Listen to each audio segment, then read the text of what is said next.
Friends, कैसे हैं आप लोग। मेरे चैनल रूही एडुकेटर पे आप लोगों का बहुत वेलकम है फ्रेंड। और मैं हूँ रूही। और फ्रेंड, आज मुझे आपके सामने लेकर के आई हूँ चैप्टर, वो है आपका जो मैंने आपके लिए स्फेरिकल मिरर्स पढ़ा दिया था, लाइट का चैप्टर है। और स्फेरिकल मिरर में मैंने आपको convex mirror and concave mirror के यूजेस तक बता दिए थे। और आगे जो मैं बताने वाली हूँ वो है स्फेरिकल मिरर्स के बारे में, जो कि जो मिरर का फॉर्मूला है एंड मैग्निफिकेशंस हैं। और आगे भी हम लोग देखते हैं कि हम इसमें क्या क्या चीज़ें पढ़ेंगे। तो फ्रेंड देखिए, जो भी लोग मेरे चैनल से जुड़े हुए हैं उनको बहुत बहुत थैंक यू है। और जो लोग मेरा चैनल देख रहे हैं सब्सक्राइब नहीं किया है, प्लीज़ सब्सक्राइब कर लीजिएगा। और फ्रेंड देखिए, जो मेरा चैनल है ये DSSB की नेचुरल साइंस की, और जितने भी आपके स्टेट एग्ज़ाम जो भी साइंस वाले हैं, जिसमें साइंस की प्रिपरेशन करनी है आपको, आप इस चैनल पर आकर के कर सकते हैं। क्योंकि मैं इस पर केमिस्ट्री और फिज़िक्स एंड बायो तीनों के ही लेक्चर्स अपलोड करती हूँ। और केमिस्ट्री एंड फिज़िक्स की थ्योरी भी मैंने आपको, जो NCERT बेस्ड है, पूरा जो सिलेबस ऑल ओवर इंडिया का होता है वो मैंने इस पे स्टार्ट किया है। कई लेक्चर्स अपलोड हो चुके हैं NCERT के। एंड आप लोग जो आपका बायो का पोर्शन है, बायो में आप लोग बहुत सारे लेक्चर्स जिसमें बहुत ही अच्छे स्टैंडर्ड क्वेश्चंस हैं वो आप लोग देख सकते हैं। और चैनल को प्लीज़ आप लोग ज़्यादा से ज़्यादा जो है शेयर करिए, ताकि जो बहुत से लोग ऐसे हैं जो कि नेचुरल साइंस के लिए और बायो के लिए अलग अलग चैनल्स को सर्च कर रहे हैं, वो लोग भी, उन तक भी मदद पहुंच सके और आपको टारगेट जो आपका है वो आपको अचीव हो सके। तो चलिए फ्रेंड, अब स्टार्ट कर देते हैं।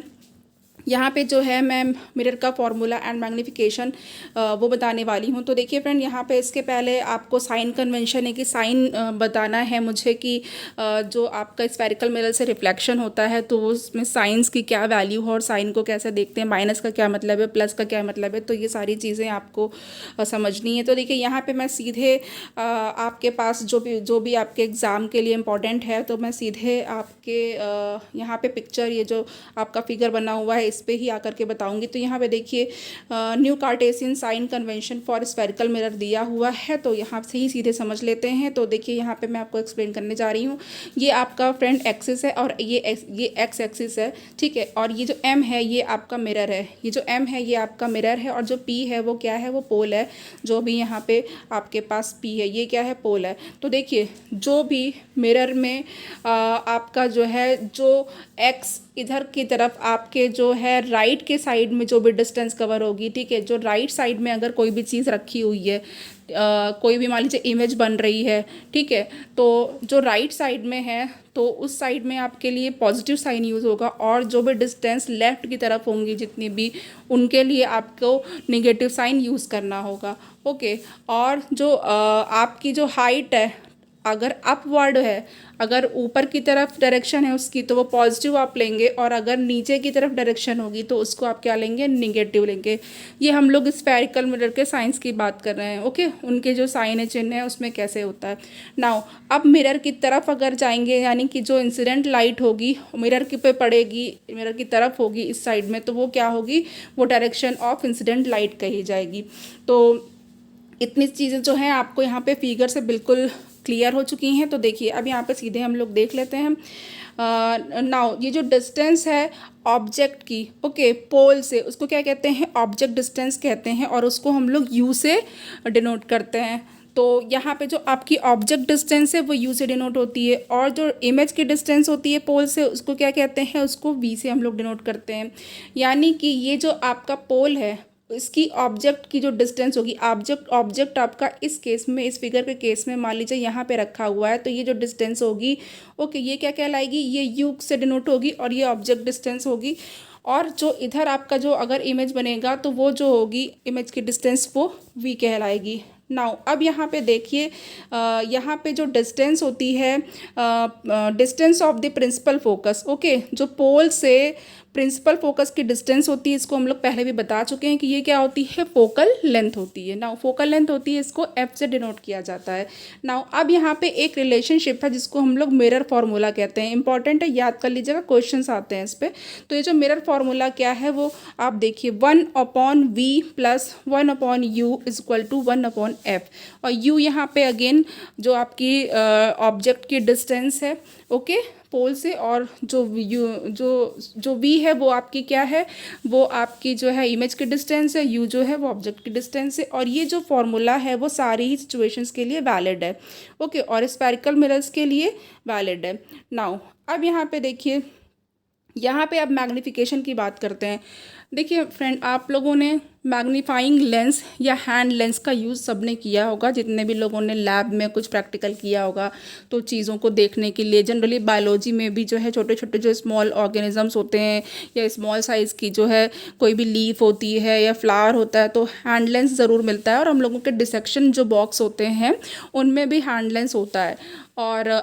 और जो है, जो हैंड लेंस को हम लोग मैग्नीफाइंग लेंस कहते हैं, क्यों? क्योंकि वो छोटी चीज़ों को बड़ा करके मैग्नीफाई करके दिखाता है। तो घरों में अगर होगा तो देखिएगा, कोई भी न्यूज़पेपर है या कोई भी किसी बुक में भी कोई चीज़, कोई भी आपका वर्ड लिखा होगा तो देखिएगा थोड़ा सा ऊपर करके आप लोगों को वो बड़ा दिखाई देगा, ओके। तो या कहीं पे भी आप उसको यूज़ करना चाहें तो आप देख सकते हैं प्रैक्टिकली। तो यहाँ पे होता क्या है, जो स्फेरिकल मिरर होते हैं उनसे जो मैग्नीफिकेशन प्रोड्यूस होता है वो क्या होता है, तो देखिए ये कहा जा रहा है कि it gives the relative extent to which the image of an object is magnified with respect to the object size, okay. Now object size के रिस्पेक्ट में जो आपकी ऑब्जेक्ट की इमेज जितनी बड़ी होती है, मैग्नीफाइड होती है, उसके बीच में ये रिलेशन बताता है। तो अब यहाँ पे ratio of the height of the image to the ratio of the object, तो यहाँ पे जो इमेज है उसकी जो हाइट है और जो ऑब्जेक्ट है उसकी हाइट है, उसका जो रेशियो होगा उसको m से यानी मैग्नीफिकेशन से रिप्रेजेंट किया जाएगा। नाउ अगर हम लोग इमेज की हाइट को h डैश माने और ऑब्जेक्ट की हाइट को h मानेंगे तो क्या होगा, हम लोग इसे कैसे रिप्रेजेंट कर सकते हैं, कैसे लिख सकते हैं, m is equal to height of image h dash upon height of object h। Now m is equal to h dash upon h, ये कर सकते हैं हम लोग। अब देखिए यहाँ पे मैग्नीफिकेशन m जो होता है वो और किससे रिलेटेड होता है, मैग्नीफिकेशन m को अगर हम लोग यहाँ पर ऑब्जेक्ट और इमेज की डिस्टेंस के टर्म में भी लिखें तो हमारा जो पूरा फॉर्मूला बनेगा, magnification m is equal to h dash upon h is equal to minus v upon u। अब माइनस क्यों लगा है, माइनस से आपको बस डायरेक्शन का पता करना है, मतलब कि ये जो आपको अभी जो बताया था कि आप राइट की तरफ जाएंगे तो आपका पॉजिटिव होगा, लेफ़्ट की तरफ रहेगा तो निगेटिव होगा, ये सारी चीज़ें। तो नाउ अब यहाँ पे जो ऑब्जेक्ट है हाइट की, जो सॉरी ये जो किसी भी ऑब्जेक्ट की जो हाइट है वो क्या होगी, वो पॉजिटिव ली जाएगी, ओके। क्योंकि जो है जो और किस केस में जो ऑब्जेक्ट है वो कहाँ पे रखा होगा, वो प्रिंसिपल एक्सिस पे रखा होगा। नाउ अब जो हाइट है इमेज की उसको पॉजिटिव लेंगे वर्चुअल इमेजेस के लिए, जितनी भी वर्चुअल इमेजेस हैं उनके लिए जो हाइट होगी वो कैसी होंगी, वो पॉजिटिव लेनी है आपको। नाउ अब यहाँ पे जो आपकी रियल इमेजेस होंगी तो रियल इमेजेस के लिए आपको कैसी लेना है, साइन निगेटिव लेना है। नाउ निगेटिव साइन जो है वो क्या है, ये मैग्नीफिकेशन, ये क्या इंडिकेट करता है, value of the magnification indicates that image is real. तो यहाँ पे आपको मैग्नीफिकेशन के केस में क्या करना है, अगर रियल है तो निगेटिव है, अगर वर्चुअल है तो पॉजिटिव है। नाउ अब यहाँ पे देखिए वही दिया हुआ है कि अगर पॉजिटिव साइन है तो जो मैग्नीफिकेशन की वैल्यू है वो, अगर वो पॉजिटिव साइन है तो क्या इंडिकेट करेगा कि जो इमेज है वो वर्चुअल है। तो ना इतनी चीज़ें आपको समझ में आ गई होंगी कि पॉजिटिव साइन किसके लिए यूज़ करना है और निगेटिव साइन किसके लिए यूज़ करना है। अब यहाँ पे हम लोग एग्जाम्पल्स देख लेते हैं। तो देखिए यहाँ पे जो अब एग्जाम्पल है वो है, एक कॉन्वेक्स मिरर है, वो रियर व्यू के लिए यूज़ होता है और वो कहाँ पे लगा है, ऑटोमोबाइल में लगा है और इसकी जो रेडियस ऑफ कर्वेचर है वो 3 मीटर है। नाउ अगर एक बस जो कि 5 मीटर की डिस्टेंस पर है, ओके 5 मीटर के डिस्टेंस पर है, इस मिरर से 5 मीटर के डिस्टेंस पे वो दिख रही है, तो उसकी पोजीशन बतानी है, नेचर बताना है और जो इमेज बन रही है उसका साइज़ बताना है। तो ठीक है, तो इमेज की आपको पोजीशन बतानी है, नेचर बताना है और साइज़ बताना है। तो यहाँ पे देख लीजिए radius of curvature r equal to +3 दिया हुआ है, ठीक है। क्योंकि क्यों प्लस लगा दिया है यहाँ पे, +3 दिया हुआ है। अब यहाँ पे जो ऑब्जेक्ट डिस्टेंस है वो जो है वो -5 मीटर दी हुई है। नाउ इमेज डिस्टेंस वो आपको बतानी है और जो इमेज की हाइट है वो आपको बतानी है। ओके, तो अब यहाँ पे देख लेते हैं। यहाँ पे हमारे पास जो है आपका जो फोकल लेंथ है उसको निकालने का जो फॉर्मूला है, सबसे पहले फोकल लेंथ निकाल लेते हैं यहाँ पे। तो यहाँ पे जो फोकल लेंथ है F=R/2 और R आपका रेडियस ऑफ कर्वेचर है और अपॉन 2, तो यहाँ पे +1.5 आ गया। तो यानी कि इस प्लस का क्या मतलब है, as the principal focus of a convex mirror is behind the mirror. Okay, क्यों? क्योंकि कॉन्वेक्स मिरर के लिए जो प्रिंसिपल फोकस होता है वो मिरर के पीछे होता है और उस डायरेक्शन में जो आप साइन यूज़ करेंगे, कौन सा यूज़ करेंगे, वो आप पॉजिटिव यूज़ करेंगे। ओके, तो यहाँ पे ये मान लीजिए मिरर है तो अब आपका जो प्रिंसिपल फोकस अगर यहाँ पर है तो यहाँ पे तो पॉजिटिव साइन यूज़ होगा और यहाँ पे निगेटिव साइन यूज़ होगा। नेक्स्ट हम लोग यूज़ करते हैं कि अब यहाँ पे इन्होंने ये वाला फॉर्मूला लगा दिया है, तो 1/v + 1/u = 1/f। तो देखिए, या तो हम लोग अगर इमेज के केस में जब इसको इस साइड में लाएंगे तो 1/v = 1/f - 1/u भी लिख सकते हैं। तो ये हमारे लिए ज़्यादा इजी होगा, हमें जो चीज़ें पता हुए हैं, हमें तो यहाँ पे फोकल लेंथ पता है, हमें यहाँ पे जो ऑब्जेक्ट है उसकी डिस्टेंस भी पता है, तो ये भी हमने कर लिया। तो यहाँ पे हमारे पास आपका जब हम लोग इसको सॉल्व करेंगे 1/1.50 + 1/5.00, तो हमें जो वैल्यू मिल जाएगी वो यहाँ पर क्या मिल जाएगी, जो इमेज की हाइट होगी, जो इमेज की डिस्टेंस होगी वो कितनी दूर होगी एक्चुअल में, वो 1.15 होगी। अब यहाँ पे देख लीजिए ये आपका प्लस का साइन यूज़ हुआ है। ओके, नाउ अब जो इमेज है 1.15 मीटर की वो मिरर के पीछे बन रही है, at the back of the mirror बन रही है। तो अब यहाँ पे जो मैग्नीफिकेशन है, ओके, तो इसीलिए फ्रेंड आपको कॉन्वेक्स मिरर और कॉनकेव मिरर की जो इमेजेस बन रही थी कैसे बनती हैं वो आपको बताया था लास्ट लेक्चर में, वो देख लीजिएगा। तो वही रूल फॉलो होंगे कि जो मिरर होगी वो जो कैसे इमेज बनाएगा, वो कहाँ बनेगी, आपकी जो इमेज होती है। ओके, ये सारी चीज़ें मैंने बताई हैं इसके पहले जो लेक्चर है। तो अब मैग्नीफिकेशन m है, तो यहाँ से फॉर्मूला आप लोग यूज़ कर सकते हैं। तो यहाँ पे हमने फॉर्मूला यूज़ कर लिया है, तो यहाँ पे हमारे पास -1.15 मीटर अपॉन -5 मीटर है। जैसे जैसे जो वैल्यू आपके पास है उसको आप लोग रख देंगे, जो पॉजिटिव का है पॉजिटिव, निगेटिव का जो है वो निगेटिव। तो यहाँ पे जो मैग्नीफिकेशन है वो +0.23 आएगा। अब मैग्नीफिकेशन के बारे में जस्ट बताया था कि अगर पॉजिटिव है तो जो इमेज होगी वो कैसी दिखाई देगी, वो वर्चुअल इमेज होगी, इरेक्ट है और smaller in size by the factor of 0.23 factor से, यानी इतना जो है वो क्या होगी, जो साइज़ एक्चुअल उससे छोटी होगी, स्मॉलर होगी। नाउ अब नेक्स्ट एग्जाम्पल भी हम लोग ले लेते हैं। हमारे पास जो नेक्स्ट एग्जाम्पल है वो है एन ऑब्जेक्ट। कोई ऑब्जेक्ट है, वो उसका जो साइज़ है वो 4 सेंटीमीटर का है, वो 25 सेंटीमीटर आगे या सामने की तरफ रखा है कॉनकेव मिरर से, और जो फोकल लेंथ है वो 15 सेंटीमीटर है। तो पूछा जा रहा है कि at what distance from the mirror should a screen be placed in order to obtain the sharp image, कि कितनी डिस्टेंस पे, ओके, कितनी डिस्टेंस पे आपका at what distance from the mirror से कितनी डिस्टेंस पे एक स्क्रीन प्लेस करनी चाहिए जिससे कि एक शार्प इमेज आपको वहाँ से स्क्रीन पर मिल सके। तो अब बताना है, then find the nature and size of the image, और नेचर और इमेज आपका जो साइज़ है वो बताना है आपको इमेज के लिए। ओके, तो कि इमेज का नेचर कैसा होगा और इमेज की साइज़ क्या होगी। तो जो यहाँ पे दिया हुआ है, पहले गिवन जो होता है वो लिख लेते हैं, समझ लेते हैं कि ये चीज़ हमारे पास है। तो यहाँ पे ऑब्जेक्ट का साइज़ हमारे पास है h = +4 सेंटीमीटर। ऑब्जेक्ट की डिस्टेंस भी दी हुई है -25.0। फोकल लेंथ हमारे पास है -1.5 और सेंटीमीटर में है ये सारी चीज़ें। एंड इमेज की जो डिस्टेंस है वो, और इमेज का जो साइज़ है वो आपको बताना है। तो नाउ अब यहाँ पर देख लीजिए सारी चीज़ें जितनी भी दी थी हमने उसको रख लिया है। अब उसको यूज़ करेंगे और फॉर्मूले में पुट कर देंगे। तो यहाँ पे हमारे पास फोकल लेंथ का जो फेमस फार्मूला है वो यूज़ होगा, जिसमें हम लोग 1/v = 1-f-1/u भी कर सकते हैं। जो जो चीज़ें आपके पास गिवन है उसको साइन के साथ आप रखेंगे। मस्ट रिमेंबर, साइन को गलती मत करिएगा।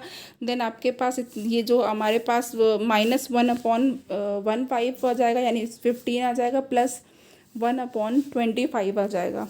तो जब इसको आप लोग सॉल्व करोगे तो यहाँ पे जो हमारे पास सारी वैल्यू रखने के बाद जो v मिलेगा, यानी जो इमेज की डिस्टेंस मिलेगी वो माइनस की होगी, 37.5 सेंटीमीटर की होगी। अब देखिए जो स्क्रीन है वो कहाँ प्लेस करनी चाहिए। स्क्रीन 37.5 सेंटीमीटर की डिस्टेंस पे मिरर के पहले, यानी कि फ्रंट में, आगे, फ्रंट मतलब आगे, तो मिरर के आगे जो है वो आप प्लेस करेंगे और इमेज कैसी होगी, वो रियल होगी। ओके, तो इमेज कैसी बन रही है, रियल बन रही है। नाउ मैग्नीफिकेशन है, यहाँ पर देख लीजिए मैग्नीफिकेशन का फॉर्मूला बिल्कुल वही वाला हम लोग यूज़ कर लेंगे। देन सारी चीज़ें जब पुट कर लेंगे, अपना जो आपका साइन है माइनस का और प्लस का, उसको याद रखिएगा कैसे रखना है, उसको हटाना नहीं है। तो जब आपको जो इमेज मिलेगी वो कैसी मिलेगी, माइनस की मिलेगी, और माइनस के लिए ये बताया गया था कि मैग्नीफिकेशन में कि ये रियल होगा। तो यहाँ पे जो इमेज है वो इन्वर्टेड है और एनलार्ज्ड है। चलिए नेक्स्ट हमारे पास जो है वो हमारे पास क्वेश्चन आ गया। तो अब यहाँ पे देख लेते हैं क्वेश्चन जो है, ये आप लोग इसको भी कर सकते हैं। ओके, तो मैं बताऊँगी आपको रिफ्रैक्शन ऑफ लाइट की। रिफ्रैक्शन ऑफ लाइट है वो कैसे है, क्या चीज़ है। तो अब यहाँ पर हम लोग देखते हैं। तो चलिए आगे यहाँ पे जो चीज़ इम्पॉर्टेंट है उसको देख लेते हैं, देन यहाँ पे आगे करेंगे। तो यहाँ पे हमारे पास, यहाँ से मैं स्टार्ट करना चाहती हूँ कि देखिए होता क्या है। जनरली अगर आप एक टम्बलर या ग्लास लीजिए, ठीक है, जिसमें पानी भरा होता है। तो अब यहाँ पे जब आप टम्बलर लेंगे उसमें आप पानी भरेंगे, हाफ़ फिल कर लीजिए या हाफ़ से थोड़ा ज़्यादा फिल कर लीजिए। उसमें आप क्या करेंगे, कोई सिक्का डालेंगे या कॉइन, और उस सिक्के को जब आप बाहर से देखेंगे तो क्या होगा, जब आप बाहर से देखेंगे तो सिक्का अपनी रियल पोजीशन से कुछ दूसरी पोजीशन में थोड़ा सा उभरा हुआ, उठा हुआ दिखाई देगा। ठीक है, ऐसा क्यों है, ऐसा वैसे तो ये इसलिए होता है क्योंकि जो हमारी आँख होती है, ये जो है हम लोग एयर में हैं, ओके, और हमारी आइज़ पे लाइट पड़ रही है, लाइट रिफ्लेक्ट होके जा रही है, और हमारा जो एयर है वो लाइटर मीडियम है, यानी हल्का है, और जो वाटर है वो कैसा है, डेंसर मीडियम है। ठीक है, वो वाटर है वो कैसा है, डेंसर मीडियम। तो लाइटर मीडियम से जो लाइट है, वो जो रेज़ हैं वो कहाँ पे इंटर कर रही हैं, डेंसर यानी कि सघन मीडियम में जा रही हैं, विरल से सघन में, हल्के से भारी मीडियम में जा रही हैं। तो इस वजह से ये जो है आपकी ये घटना, ये आपको जो रियल इमेज जो होती है वो आपको थोड़ी सी हट के दिखाई देती है। ओके, अब यहाँ पे देखते हैं क्या बताया गया है। तो यहाँ पर देखिए कुछ ऑब्जर्वेशंस बताए गए हैं। तो यहाँ पे मैं वो बता दे रही हूँ आपको कि मान लीजिए कि ये जो एक पेंसिल इन्होंने लिया है, ठीक है, मैंने आपको कॉइन बताया था और इन्होंने जो है पेंसिल के केस में बताया हुआ है।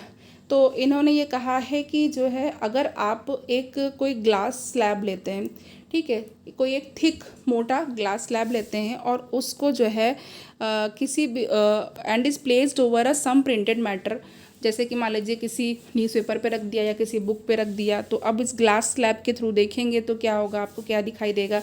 ऐसे ही इन्होंने ग्लास टम्बलर वाला बताया है कि एक अगर पेंसिल है उसको अगर हम ग्लास टम्बलर में डालें और पानी के अंदर तो कैसा आपको दिखाई देगा।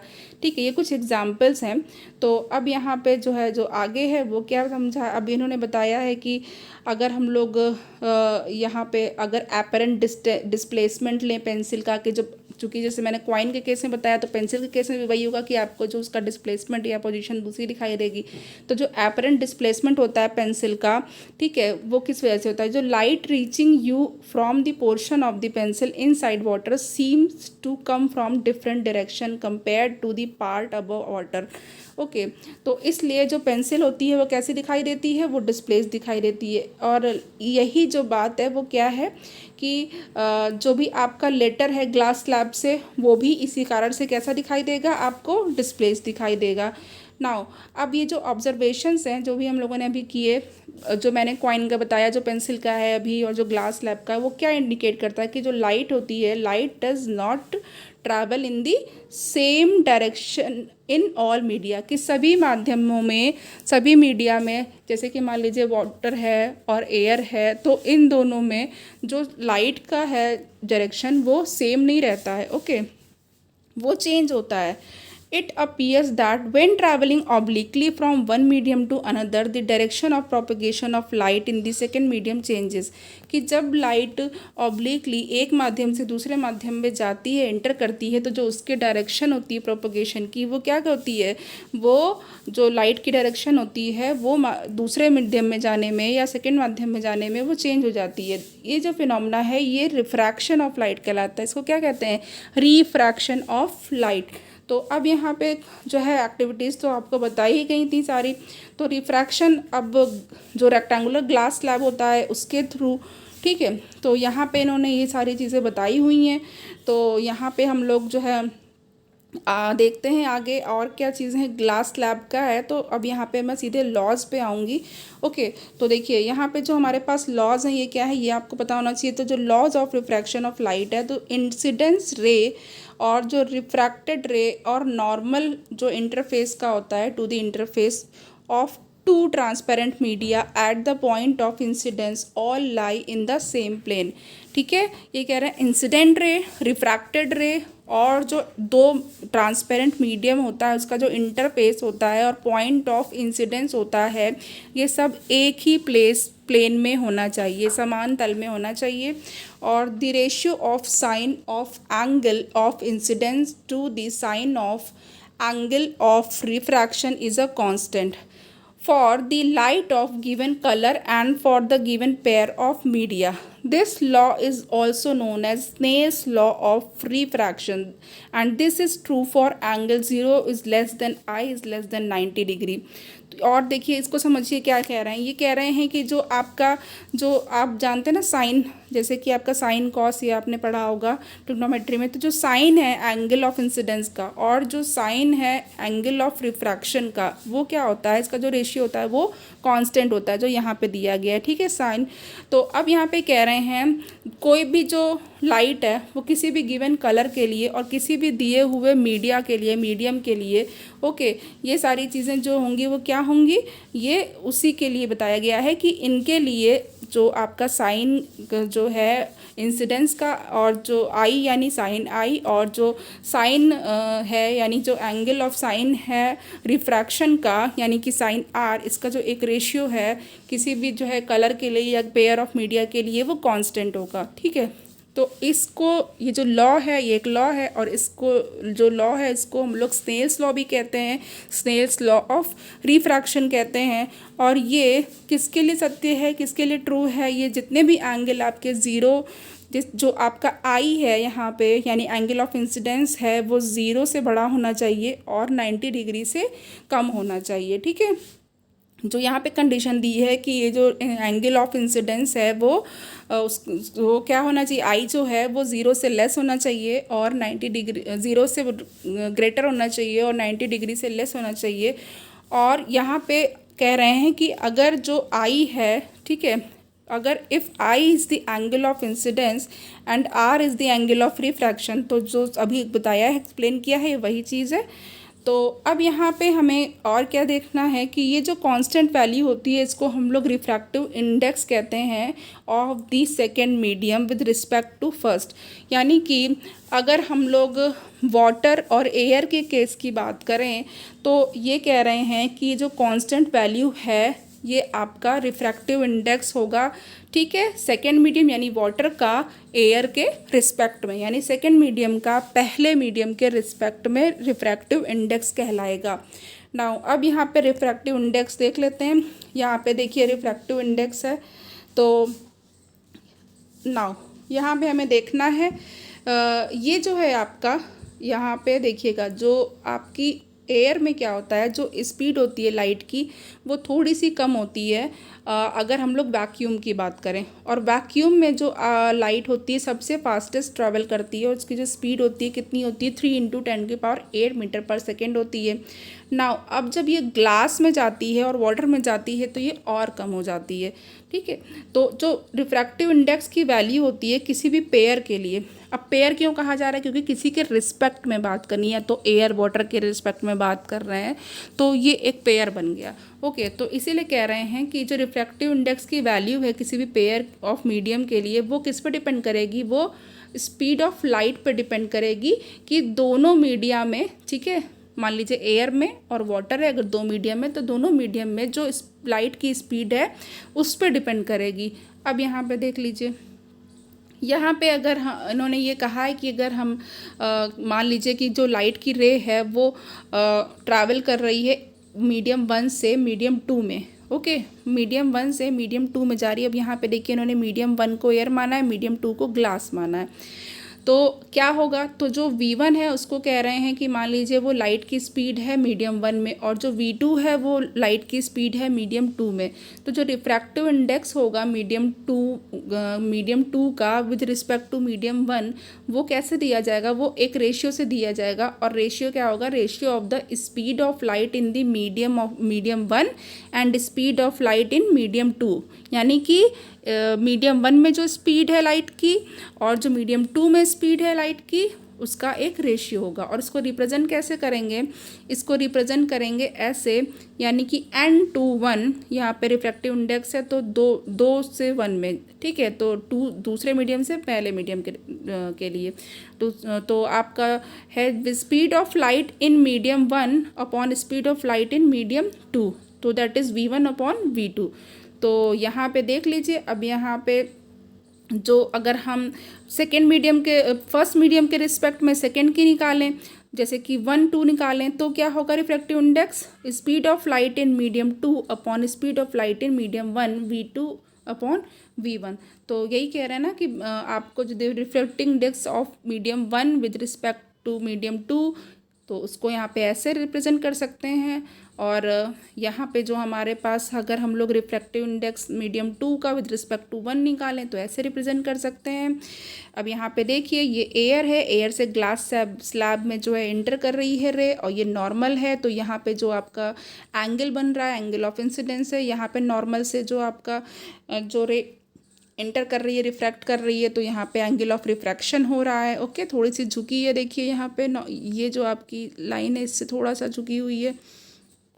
नाउ अब यहाँ पे देख लेते हैं, अगर हमारे पास जो मीडियम 1 है वो वैक्यूम है या एयर है, और जो रिफ्रैक्टिव इंडेक्स है मीडियम 2 का वो उसको क्या करेंगे, उसको हम लोग वैक्यूम के रिस्पेक्ट में कंसीडर करेंगे, तो ये क्या कहलाएगा, ये ऑब्सोल्यूट रिफ्रैक्टिव इंडेक्स कहलाएगा मीडियम का। ओके, नाउ अब यहाँ पे जो है ऑब्सोल्यूट रिफ्रैक्टिव इंडेक्स है तो इसको हम लोग सिर्फ N2 कहेंगे, और जो C है वो क्या है, स्पीड ऑफ लाइट है, एयर में जो स्पीड ऑफ लाइट है उसको हम लोग C से रिप्रेजेंट करेंगे, और जो V है वो स्पीड ऑफ लाइट है किसी मीडियम में, तो हमारे पास रिफ्रैक्टिव इंडेक्स जो मीडियम का होगा उसको हम लोग NM से शो करेंगे। और इसको देंगे कैसे, कैसे इसको रिप्रेजेंट करेंगे, इसको हम लोग ऐसे रिप्रेजेंट करेंगे कि NM is equal to speed of light in air upon speed of light in medium is equal to C upon V।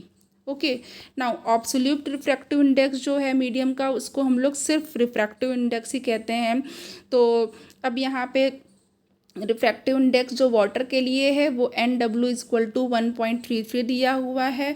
Now अब इसका क्या मतलब हुआ है, इसका मतलब ये हुआ है कि जो रेशियो है लाइट की स्पीड का एयर में और जो लाइट की स्पीड का वाटर में जो रेशियो है जो इन दोनों का, अब वो किसके बराबर है, वो 1.33 के बराबर है।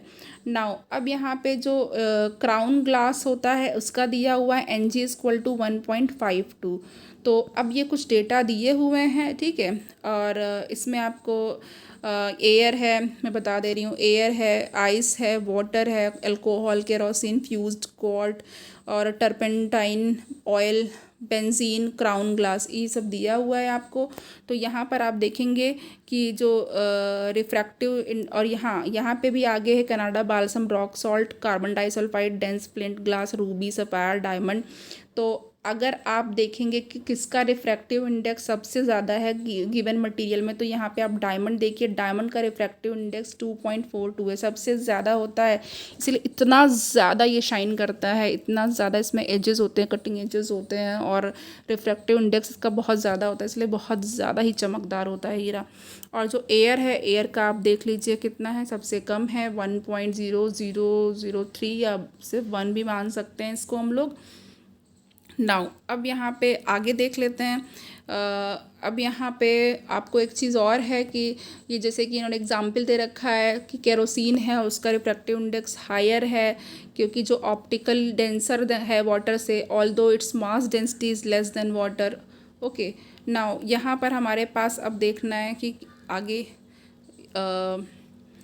ये रिफ्रैक्शन बाई स्फेरिकल लेंसेज। अब ये स्फेरिकल लेंसेज की बात आ गई, पहले हम लोग मिरर्स की बात कर रहे थे, तो नाउ स्फेरिकल लेंसेज हैं, तो अब इनके बारे में थोड़ा सा देख लेते हैं क्या है। ओके, तो ये देखिए हमारे पास यहाँ पे आपको बनाया कुछ फिगर भी दे रखा हुआ है, कॉन्वेक्स का और कॉनकेव लेंस दोनों का दे रखा है। ओके, तो यहाँ पे बता रहे हैं transparent medium bound by 2 surfaces of which one और both surface are spherical forms a lens. ठीक है, एक ट्रांसपेरेंट मटेरियल जो दोनों सरफेस से बाउंड होता है, ठीक है, और इसमें क्या होता है कि जो दोनों सरफेस होते हैं वो स्फेरिकल होते हैं, वो एक लेंस बना लेते हैं। नाउ ये जो अब लेंस जो होता है वो एटलीस्ट इसमें 1 स्फेरिकल सरफेस होता ही है लेंसेज के केस में। लेंस में 2 सरफेसेस भी हो सकते हैं, और दोनों ही अगर बाहर की तरफ बल्ज कर रहे हैं इस तरीके से, तो इसको क्या बोलेंगे, कॉन्वेक्स लेंस बोलेंगे, और अगर अंदर की तरफ दबे हुए हैं तो इनको क्या बोलेंगे, कॉनकेव लेंस बोलेंगे। नाउ अब यहाँ पे कॉन्वेक्स लेंस या कॉनकेव लेंस जो होगा वो आपका जो सेंटर ऑफ कर्वेचर है वो आपको जैसे कि हमने मिरर में पढ़ा था वो ही है, और लेकिन इसमें क्या होगा, इसमें जो कि 2 हमारे पास सेंटर ऑफ कर्वेचर होंगे, क्यों, और इसको C1 से रिप्रेजेंट करेंगे, C2 से। और नाउ अब यहाँ पर देख लेते हैं प्रिंसिपल एक्सिस, तो और जो है वो आपके पास जैसे पहले था वैसे ही है। तो यहाँ पे अब हमें आगे देखना क्या है, आगे हमारे पास जो चीज़ है देखने के लिए वो आप यहाँ पे मैं बता रही हूँ आपको, वो देखना है हमें, ये सब पोर्शन नहीं। इमेज फॉर्म्ड बाय लेंसेज हमारे लिए इंपॉर्टेंट है, इमेज फॉर्म्ड बाय लेंसेज वो हम लोग देखेंगे कि कैसे इमेज बनती है। तो देखिए फ्रेंड, यहाँ पर हमारे पास आपको ये टेबल जो है इसको याद कर लेना है, इस टेबल को समझ लेना है। तो अब यहाँ पे हमारे पास किस लेंस से बना हुआ है, पहले इसको देख लेते हैं। ये हमारे पास है nature, position and relative size of the image formed by a convex lens. तो यहाँ पे देखिए क्या है, यहाँ पे जो पोजीशन है ऑब्जेक्ट की, पोजीशन जो इमेज की है, और relative size of the image है, नेचर ऑफ द इमेज है। तो नाउ इन्फिनिटी पे क्या है, इन्फिनिटी पे जो इमेज की पोजीशन है वो फोकस पे है, फोकस F2 पे, क्योंकि 2 इसके फोकस भी होंगे लेंस के। नाउ और जो रिलेटिव साइज है इमेज का क्या होगा, वो बहुत ही ज़्यादा डिमिनिश्ड होगा और पॉइंट साइज होगा, एंड जो नेचर होगा वो रियल एंड इन्वर्टेड होगा। तो सबसे पहले तो हम लोग देख रहे हैं जो नेचर है, यहाँ पे भी रियल एंड इन्वर्टेड है, यहाँ पे भी है, यहाँ पे भी ये सब आपका क्या है, रियल एंड इन्वर्टेड है। नाउ अब यहाँ पे देखिए जो यहाँ पे हम लोग देख लेते हैं कि पोजीशन क्या है, पहले इन्फिनिटी पे थी, उसके बाद जो बियॉन्ड T2F1, यानी कि 2F1 में बता रही हूँ आपको, जो आपका जो प्राइमरी फोकस है F1 और उसका जो डबल है, ठीक है, तो 2F मतलब दुगना, तो उसकी डबल जो है डिस्टेंस पे है। नाउ फिर उसके बाद 2F पे है आपका, देन आपका बिटवीन F1 एंड 2F है, और एट फोकस F1 है, और between focus F1 and optical centre जो ये वाला है, इसमें आपकी जो इमेज है वो कैसी बन रही है, वर्चुअल एंड इरेक्ट बन रही है। ओके, कि जब हम लोग उसको F1 यानी पहले फोकस पे और ऑप्टिकल सेंटर के बीच में रखेंगे तो कहाँ बनेगी, वर्चुअल और इरेक्ट बनेगी। ये आपको लर्न कर लेना है, बस वहाँ पे आपको एग्ज़ाम में कुछ ड्रॉ करने के लिए नहीं पूछा जाएगा, आपके ऑब्जेक्टिव जो है क्वेश्चंस होंगे इस तरीके से, लेकिन हाँ ये ज़रूर पूछा जाएगा कि इमेज कहाँ पे बनेगी, इमेज का नेचर कैसा होगा, और या तो फिर इमेज का नेचर बता दिया जाएगा, आपको पोजीशन पूछी जाएगी कि ऑब्जेक्ट कहाँ पे प्लेस किया गया है। ओके, तो अब यहाँ पे जो इमेज की पोजीशन है वो देख लीजिए। ये तो नेचर ऑफ इमेज था। अब पोजीशन अगर इन्फिनिटी पर है तो फोकस F2 पर बनेगी, अगर बियॉन्ड 2F है तो बिटवीन F2 एंड 2F2 होगी। देन उसके बाद अगर 2F1 पर है तो 2F2 पर बन जाएगी इमेज। नाउ यहाँ पर हमारे पास बियॉन्ड 2F2 हो जाएगा। फिर इन्फिनिटी अगर ये इंपॉर्टेंट है कि अगर F1 पे रखा गया है तो पोजीशन इमेज की कहाँ पे बनेगी, इन्फिनिटी पे बनेगी। नाउ और यहाँ पे देख लीजिए on the same side of the lens as the object, तो ये भी आपके लिए इम्पॉर्टेंट है। नाउ अब यहाँ पे साइज है, ये तो आपका जो पहला वाला इन्फिनिटी पे अगर रखा है तो हाईली डिमिनिश्ड और पॉइंट साइज बनेगा। देन उसके बाद भी डिमिनिश्ड ही है। फिर उसके बाद ये आपका देखिएगा सेम साइज़ है, ये इंपॉर्टेंट है सेम साइज़ वाला। ओके कि जब आपका 2F पे रखा जाएगा तो सेम साइज़ का बनेगा। नाउ अब यहाँ पे इन जो है अब जब इन्फिनिटी पे आपकी पोजीशन हो रही है इमेज की तो यहाँ पे इनफाइनाइट लार्ज बन जाएगा या हाईली इनलार्ज बन जाएगा, और लास्ट वाले केस में आपका इनलार्ज बन रहा है। तो ये आपने देख लिया। यहाँ पे मैं आपको एक चीज़ आपको भी यहाँ पे बता दे रही हूँ। ये देख लीजिए, ये converging action of convex lens and diverging action है। तो यहाँ पे जैसे कि आपका पहले मैंने बताया था स्फेरिकल जो आपके मिरर्स थे उनके केस में, तो अब यहाँ पे देख लीजिए ये आपका ये M है N है ये लेंस है, और यहाँ पे ये F1 है, देखिए ये F2 है। तो इसी की बात की जा रही थी। और F2 का मतलब 2F का मतलब यानी कि इस F2 से डबल डिस्टेंस पे, तो यहाँ पे 2F हो गया, F2 हो गया, और यहाँ पे 2F1 का मतलब यानी F1 से डबल डिस्टेंस पे इस पॉइंट से ये जो डिस्टेंस है ये यहाँ पे डबल होगी, और यहाँ पे इस पॉइंट से ये जो डिस्टेंस है इससे डबल डिस्टेंस है ये वाली। ओके तो इतनी चीज़ आपको समझ में आ गई होगी। बाकी यहाँ पे आपका जो C1 है वो ये है, C2 जो है वो यहाँ पर है, और यहाँ पे ऑप्टिकल जो रे है लाइट रे वो यहाँ पे पास हो रही है। देन यहाँ से अंदर की तरफ इसका फिर रिफ्लेक्शन हो रहा है और इस पॉइंट पे कन्वर्ज हो जा रही है, कन्वर्ज होकर के यहाँ पे हाईली डिमिनिश्ड आपका इमेज बना रही है।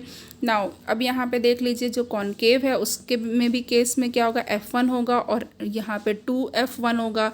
ओके यहाँ पे इतनी चीज़ें हैं, और ये आपका O है।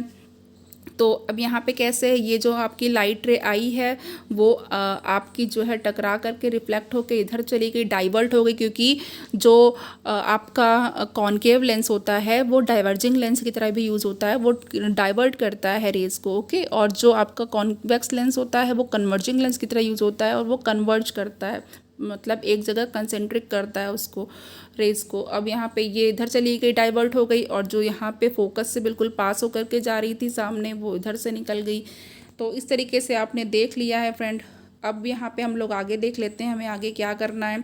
आगे यहाँ पे जो कॉन्वेक्स लेंस का बता दिया था, कॉन्केव लेंस का देख लीजिए position of the object. Now position of the object है वो अगर इन्फिनिटी पर होगा तो पोजीशन ऑफ इमेज भी है, यहाँ पे relative size of the image है and nature of the image है। तो इन्फिनिटी पे क्या है, फोकस F1 है, और उसके बाद F1 पे पोजीशन बनेगी, जो F1 है वहाँ पे हमारी इमेज बनेगी यानी कि फोकस पे F1 पे। और जो साइज़ होगा वो क्या होगा, हाईली डिमिनिश्ड होगा, पॉइंट साइज़ का होगा, एंड वर्चुअल है एंड डायरेक्ट है। नाउ अगर हमारे पास infinity and optical centre O उसके बीच में अगर कहीं पर भी हमारा ऑब्जेक्ट प्लेस है तो यहाँ पे जो इमेज बन रही है वो कहाँ पे बन रही है, वो फोकस F1 और ऑप्टिकल सेंटर O के बीच में कहीं पे बन रही है, और डिमिनिश्ड ही बनेगी दोनों केसेस में। और यहाँ पे वर्चुअल एंड इरेक्ट होगा जो नेचर होगा। नाउ इमेज फॉर्मेशन इन लेंसेज यूजिंग रे डायग्राम। अब यहाँ पे ये रे डायग्राम का यूज़ करके बताया कि कैसे आप ड्रॉ करेंगे, ये एग्ज़ाम्स वगैरह में जो है जो स्टूडेंट्स होते हैं उनके लिए हेल्पफुल होता है। तो यहाँ पे देखिए जो कन्वर्ज करती है तो इसको आप लोग यहाँ पे ऐसे बेंड कर देंगे, और F2 से होकर के गई है, यहाँ पे देखिए डाइवर्ट करता है तो जो लाइट रे आएगी वो यहाँ पे डाइवर्ट हो जाएगी, F2 की तरफ आएगी ही नहीं। और यहाँ पे जो इमेजिनरी होगी पॉइंट आप उसको यहाँ पे पीछे एक्सटेंड करके F1 पे ला सकते हैं। इस तरीके से फ्रेंड यहाँ पे देखिए ये भी है आपका कि अगर जब आपकी F1 से होके गुजरेगी तो कहाँ पे जाएगी, ऐसे जाएगी। ठीक है, नाउ इस केस में भी देख लीजिए ऐसे। तो ये सारी चीज़ें हैं। अब आगे बहुत सारे आपके दिए हुए हैं। नाउ साइन कन्वेंशन है। अब लेंस फार्मूले की तरफ हम लोग आएंगे एंड मैग्नीफिकेशन। अब लेंस के लिए क्या होगा, तो देख लीजिए जो लेंस है इसमें जो है आपका जो फार्मूला है वो ये है, जिसमें जो आपका U ऑब्जेक्ट डिस्टेंस U है और इमेज डिस्टेंस V है और फोकल लेंथ F है। ये फार्मूला है हमारे पास। नाउ अब यहाँ पे देखेंगे जब सारी वैल्यूज़ होंगी फिर उसके बाद अब यहाँ पे मैग्नीफिकेशन इस केस में भी देख लेते हैं कैसे क्या होगा। जो मैग्नीफिकेशन है उसको m से डिनोट करेंगे, ये height of image upon height of object होगी। तो अब यहाँ पे जो जैसे सिमिलर ये सेम वैसे ही होगा, जो लेंस का जो है भी सिमिलरली जो है स्फेरिकल मिरर का जैसे था वैसे ही होगा। जैसे कि रेशियो हम लोग डिफाइन करते थे हाइट का, जो इमेज की हाइट थी और ऑब्जेक्ट की हाइट थी वैसे ही होगा। और इसको रिप्रेजेंट कैसे करेंगे, m से करेंगे।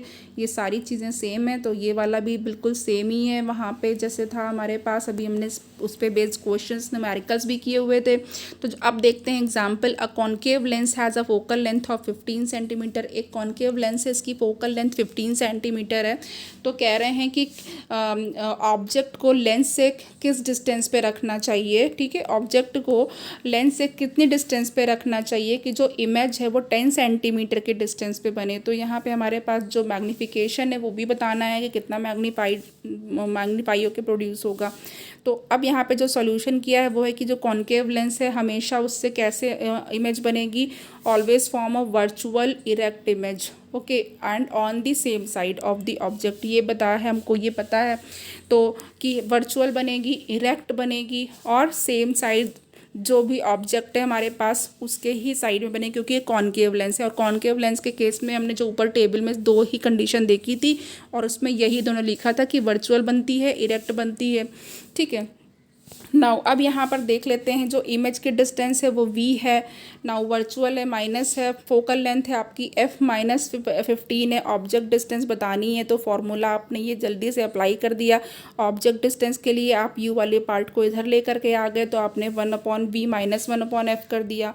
अब यहाँ पे हमारे पास जो भी वैल्यूज़ थी उसको हमने प्लेस कर दिया साइन के साथ। सेम साइन कन्वेंशन आप यूज़ करेंगे, आपके पास ये आएगा। देन यहाँ पे आपकी जो ऑब्जेक्ट की जो डिस्टेंस होगी वो -30 सेंटीमीटर आ जाएगी। इसका क्या मतलब होगा, जो ऑब्जेक्ट डिस्टेंस है वो 30 सेंटीमीटर है। मैग्नीफिकेशन जो है आपका वो v/u वो हम लोग तुरंत निकाल लेंगे, यहाँ पे फाइंड आउट कर लेंगे। -10 centimetre upon -30 centimetre equal to 1/3। तो यहाँ पे हमारे पास ये किसके इक्वल अप्रॉक्सीमेटली वैल्यू जाएगी, +0.33। तो यहाँ पे पॉजिटिव साइन क्या शो करेगा कि जो इमेज है वो इरेक्ट है और वर्चुअल है। ये हम लोग मैग्नीफिकेशन के केस में पढ़ चुके हैं कि वर्चुअल के लिए पॉजिटिव यूज़ करते हैं। नाउ जो इमेज है वो कितनी होगी, 1/3 होगी ऑब्जेक्ट के साइज़ की। तो देखिए यहाँ पे ये जो चीज़ दी हुई है, ये जो ऑब्जेक्ट है उसकी 1/3 होगी, 1/3 जो होगी इमेज बनेगी। नाउ अब यहाँ पे हम लोग जो है नेक्स्ट कर लेते हैं। नेक्स्ट इज़ क्या है हमारे पास कि एक 2 सेंटीमीटर टॉल ऑब्जेक्ट है, उसको प्रिंसिपल एक्सिस के परपेंडिकुलर रखा गया है किसी कॉन्वेक्स लेंस के, और जो फोकल लेंथ है वो 10 सेंटीमीटर है। तो जो आपकी ऑब्जेक्ट की डिस्टेंस होगी, जो ऑब्जेक्ट की डिस्टेंस है लेंस से वो 15 सेंटीमीटर है। तो यहाँ पे हमें नेचर, पोजीशन और जो आपका साइज़ है इमेज का, ये तीनों चीज़ें आपको इमेज के केस में फाइंड आउट करनी है, नेचर, पोजीशन एंड साइज़। और मैग्नीफिकेशन भी आपको बताना है यहाँ पे इस केस में। तो यहाँ पे हमारे पास जो सॉल्यूशन है वो देख लेते हैं हम लोग। तो सॉल्यूशन है हमारे पास height of the object h +2 centimetre, focal length f +10 centimetre, object distance u -15 centimetre. Image distance आपको पता करनी है, हाइट ऑफ द इमेज पता करनी है। तो यहाँ पे हम जो फॉर्मूला है उससे हम लोग निकाल लेंगे तुरंत ही। तो यहाँ पे जो हमारे पास 1/v = 1/u + 1/f हो जाएगा। ये हम लोग इसलिए कर लेते हैं इसको चेंज, क्योंकि जो है हमें जो फाइंड आउट करना होता है उसको हम लोग लेफ्ट हैंड साइड पे ले आते हैं और उसके बाद बाकी जो आपकी वैल्यूज़ होती हैं वो राइट हैंड साइड पे रख लेते हैं। तो यहाँ पे हम लोग साइन के साथ ये दोनों चीज़ें प्लेस करेंगे। तो यहाँ पे हमारे पास माइनस साइन के साथ 1/15 + 1/10 आ जाएगा फ्रेंड्स। नाउ उसके बाद जो हमारी v है वो फाइनली हमको मिल जाएगी जब हम लोग इसको सॉल्व कर लेंगे। तो जो हमारे पास इमेज की डिस्टेंस है वो +30 सेंटीमीटर आ रही है, और जो यहाँ पे पॉजिटिव साइन है वो क्या शो कर रहा है, ये जो पॉजिटिव साइन है वो ये बता रहा है कि जो इमेज है वो 30 सेंटीमीटर के डिस्टेंस पे दूसरे साइड पे ऑप्टिकल सेंटर के अदर साइड पे बनी, क्योंकि अदर साइड पे बन रही है तभी पॉजिटिव साइन है। ओके, और जो इमेज है वो हमारी रियल है एंड इन्वर्टेड है। नाउ अब मैग्नीफिकेशन जो है उसको देख लेते हैं। जो फॉर्मूला है वो पुट कर देंगे, m is to H dash upon H is to V upon U. तो यहाँ पे हमारे पास इस फॉर्मूले में रखने से जो इमेज की जो हाइट आएगी इसको यहाँ पे निकाल लेंगे, तो ये सारी वैल्यूज़ इस तरीके से शो हो जाएंगी, h into V upon U हो जाएगा। तो h डैश हमारे पास आ जाएगा। यहाँ पे आप लोग सारी वैल्यूज़ जो जो दी हुई हैं वैसे एग्जैक्टली रख देंगे, +30 अपॉन -15। देन यहाँ पे हमारे पास माइनस का 4.0 सेंटीमीटर आ जाएगा। इट मीन्स जो मैग्नीफिकेशन हमारे पास जब आएगा तो क्या आएगा, m is to +30 centimetre upon -15 centimetre is to -2 आ जाएगा। देन यहाँ पे निगेटिव साइन है वो क्या शो कर रहा है, निगेटिव साइन जो है m के लिए यानी मैग्नीफिकेशन के लिए, और जो इमेज की हाइट है उसके लिए ये शो कर रहा है कि जो इमेज है वो इन्वर्टेड है एंड रियल है। और पॉजिटिव के लिए हमारे पास वर्चुअल इमेज होती है एंड निगेटिव के लिए रियल इमेज होती है। तो यहाँ पे जो प्रिंसिपल एक्सिस, और ये कहाँ पे फॉर्म हो रही है, प्रिंसिपल एक्सिस के बिलो फॉर्म हो रही है। नाउ रियल इन्वर्टेड इमेज है और इसकी जो हाइट है वो 4 सेंटीमीटर है और डिस्टेंस 30 सेंटीमीटर है। ओके और ये दूसरे साइड पे, लेंस के दूसरे साइड पे वो बन रही है और यहाँ पे ये 2 टाइम्स इनलार्ज्ड है। तो ये सारी चीज़ें आपको पता चल गई हैं। नाउ यहाँ पे पावर ऑफ द लेंस है, तो पावर ऑफ द लेंस हम लोग देख लेते हैं ना, उसके बाद आपके पास ये चैप्टर एंड हो जाएगा। तो चलिए पावर ऑफ लेंस हमारे पास ये लास्ट पार्ट है वो देख लेते हैं हम लोग।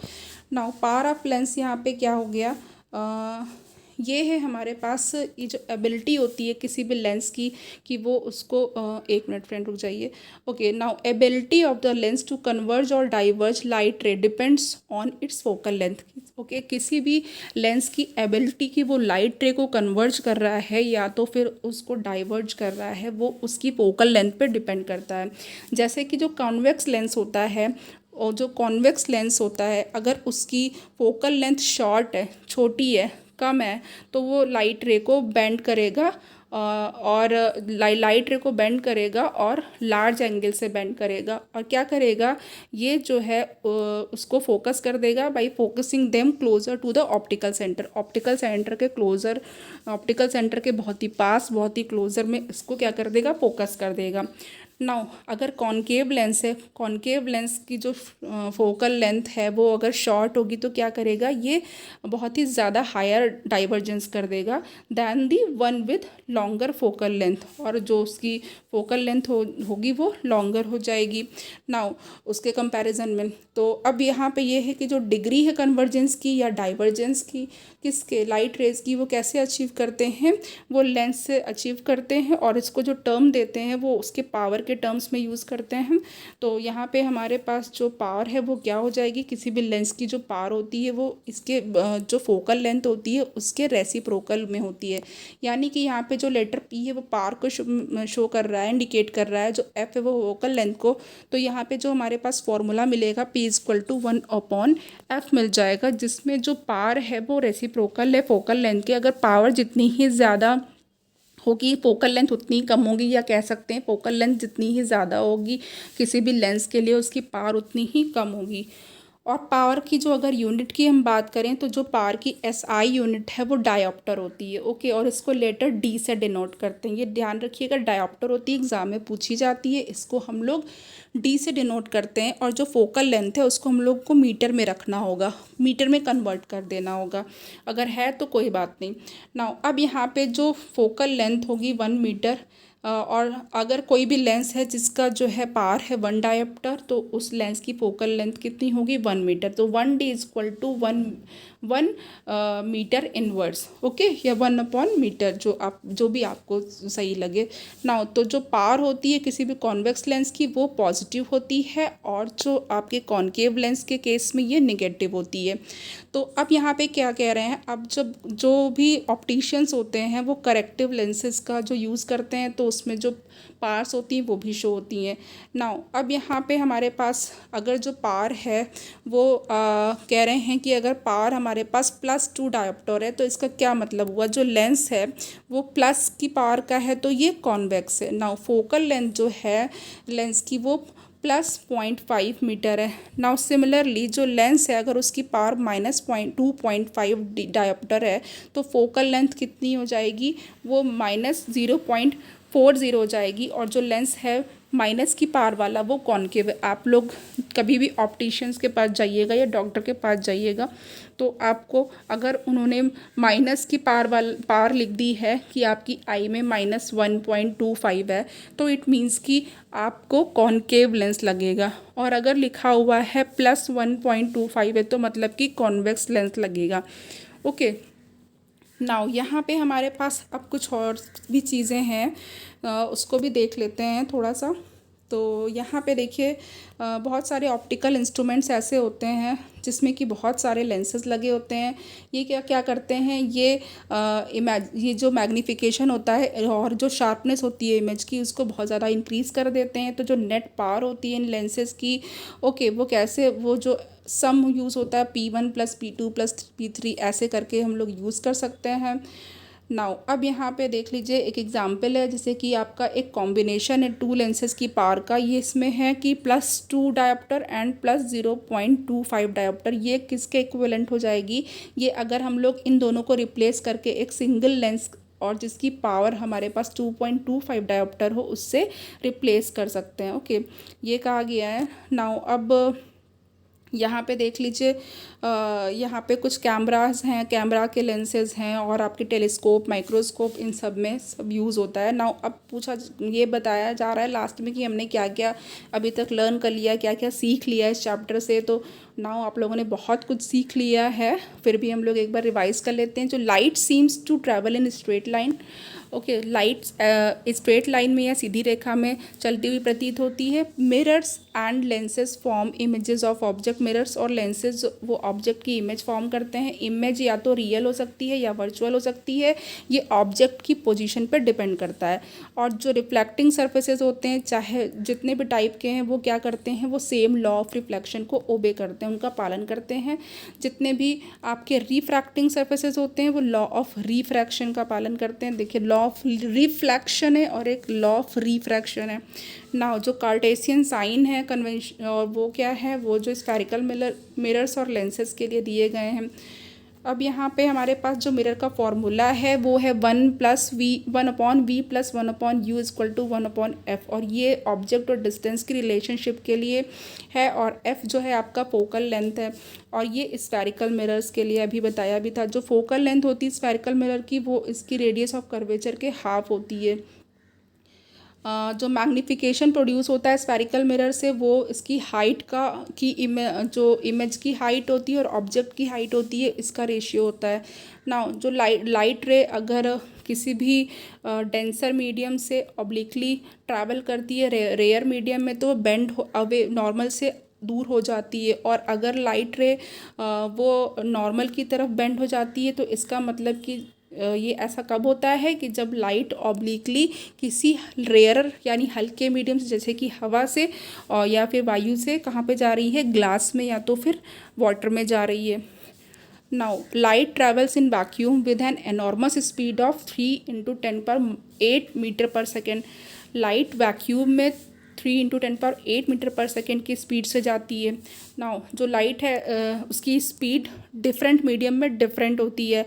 रिफ्रैक्टिव इंडेक्स जो ट्रांसपेरेंट मीडियम का होता है उसका जो रेशियो होता है और जो लाइट की स्पीड होती है वैक्यूम में उसका जो, और sorry, the refractive index of a transparent medium is the ratio of the speed of light in vacuum to that in the medium. Okay, यानी कि यह जो आपका रिफ्रैक्टिव इंडेक्स किसी भी ट्रांसपेरेंट मीडियम का होता है वो लाइट की स्पीड और जो आपका वो मीडियम होता है उसमें जो स्पीड होती है उसका एक रेशियो होता है। नाउ अब यहाँ पे जो रेक्टेंगुलर ग्लास स्लैब होता है उसमें जब रिफ्रैक्शन जब होता है तो क्या होता है कि जो दोनों एयर और ग्लास इंटरफेस होते हैं और ग्लास और एयर इंटरफेस होते हैं उससे होता है।